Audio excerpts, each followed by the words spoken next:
Vamos fazer aqui uma breve reflexão sobre a leitura da missa do último domingo, que foi a solenidade de São Pedro e São Paulo. Vai deixando o seu curtir e vai deixando sua inscrição. Então, pessoal, a igreja celebra São Pedro e São Paulo junto porque eles dois fundaram a igreja de Roma e os dois foram martirizados lá. Então, a gente pode ver isso no século II, Santo Irineu de Leão escreve sobre a fundação da igreja de Roma por São Pedro e São Paulo, e Eusébio de Cesareia você pode ver o martírio deles. Então vamos fazer aqui a nossa breve leitura, e os dois são celebrados juntos por ter fundado a igreja de Roma. Vou falar primeiro sobre São Paulo, que antes de se converter era fariseu, perseguia os cristãos, e ele se converteu tendo um encontro real com Cristo. A tradição diz que Paulo caiu do cavalo. E São Paulo era um fariseu da escola de Gamaliel, conhecia a escritura muito melhor do que qualquer um. E não adiantou nada, não reconheceu Cristo, precisou do encontro real com Jesus Cristo. Né? E quando ele teve esse encontro, ele ficou com a escama nos olhos. Por quê? Porque ele não conseguia ver na escritura, ele não conseguia encontrar um Cristo. Aí quando ele é incorporado no corpo da igreja, quando Ananias batiza ele, aí sim as escamas saem dos seus olhos e ele consegue reconhecer que aquela pedra que jorrava água lá no deserto era o Cristo.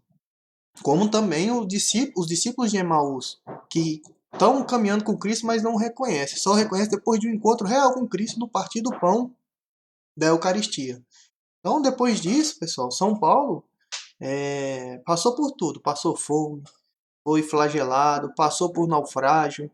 E aqui, a leitura aqui é a despedida dele na segunda carta ao Timóteo, uma despedida antes do seu martírio. Vamos ler.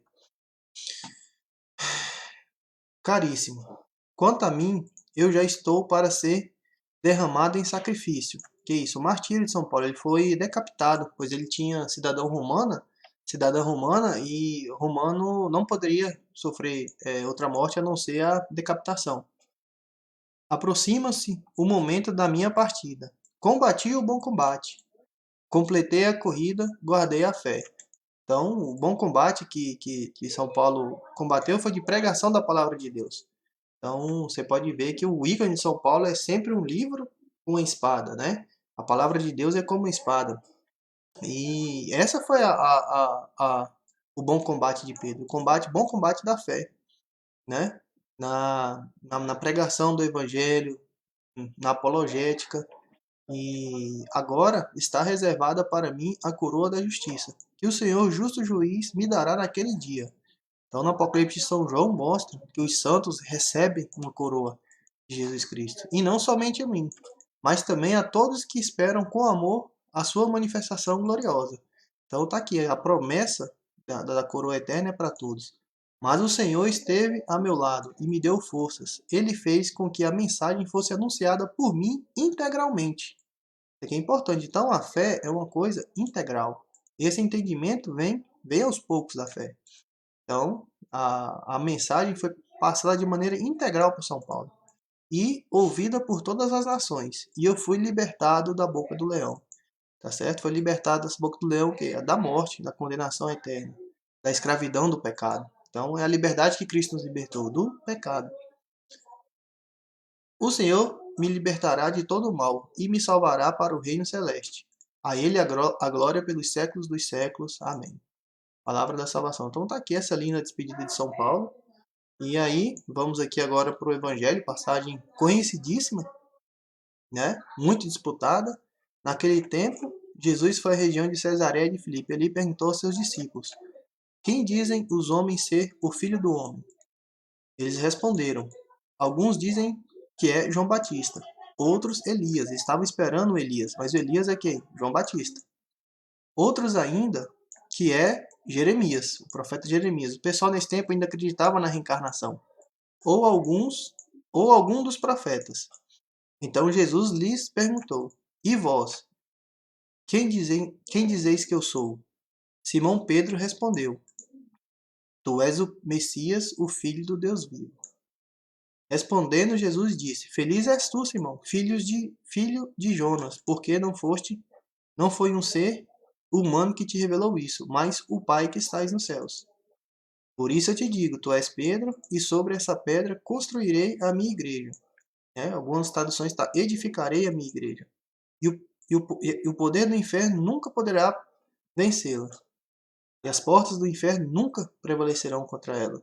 Então a gente vê aqui que Jesus leva eles a Cesareia de Filipe. Esse local era conhecido como as portas do inferno na época.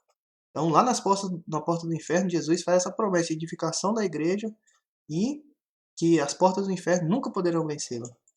Eu te darei as chaves do reino dos céus, e tudo que ligar na terra será desligado no céu. E tudo que desligares na terra será desligado no céu. Então, aqui Jesus entrega a chave do reino de Davi para Pedro. E fala aqui, ó, tu és Pedro, e sobre esta pedra.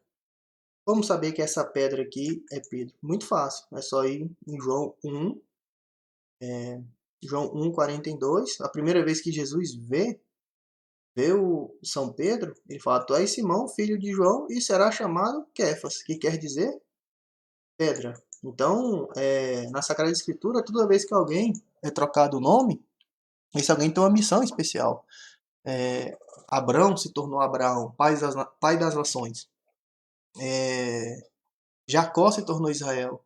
E Simão se tornou Pedro. Então aqui, em aramaico, Jesus falou, ele não falou pedra, ele falou Kefas, que em aramaico não tem diferença entre masculino e feminino. E São Paulo, que a gente acabou de falar, passa a chamar Pedro de Kefas. Tá aqui, ó, 3 anos depois, subiu a Jerusalém para conhecer quem? Kefas. Então fala Kefas várias vezes São Paulo, tanto na carta aos Gálatas como na carta aos Coríntios. Ele passa a ser chamado de Kefas a partir disso. Por quê? Porque Jesus entrega as chaves do reino a Pedro e dá essa autoridade para ele de liderança. E muita gente fala que a pedra aqui é Jesus, mas se a pedra fosse Jesus, ele não falava esta. Esta você fala para alguém que está aqui perto. Ele teria falado este. Então, o que acontece? Pedro é a pedra de alicerce. Jesus é a pedra angular, onde toda a construção é feito pensado nela. Agora, Pedro é o alicerce, a pedra de edificação. Para entender melhor como a pedra de edificação é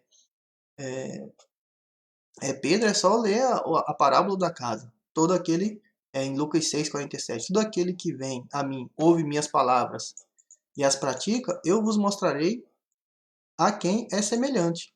É semelhante ao homem que, edificando uma casa, cavou bem fundo e pôs os alicerces sobre a rocha. As águas transbordaram, precipitaram-se as torrentes contra aquela casa e não a puderam abalar, porque está bem construída. Então, Pedro é esse alicerce que a igreja é edificada. A fé de Pedro, né? Tu és o Messias, o Filho do Deus vivo. E no Evangelho de Lucas também, Satanás roga por Pedro. E Jesus confirma Pedro para que a fé dele não desfaleça e ele, por sua vez, confirme seus irmãos.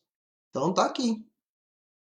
Jesus entrega a chave do reino dos céus a Pedro e já são 2000 anos de igreja aí. Por quê? Porque o poder do inferno nunca poderá vencê-la. Já veio aí arianismo, já veio donatismo, já vieram milhares de heresias, todo tipo de ismo que vocês pensarem aí, comunismo, tudo que é revolução de hoje em dia é uma revolução contra quem? Contra a igreja de Deus, contra Deus vivo e contra a sua igreja, que é o seu corpo místico, né, presente na história. Então, tá aí, pessoal, essa foi a minha reflexão aqui sobre a solenidade de São Pedro e São Paulo. Obrigado a quem acompanhou até aqui. Deixe o seu like, a sua inscrição. Paz e bem a todos e até a próxima. Amém.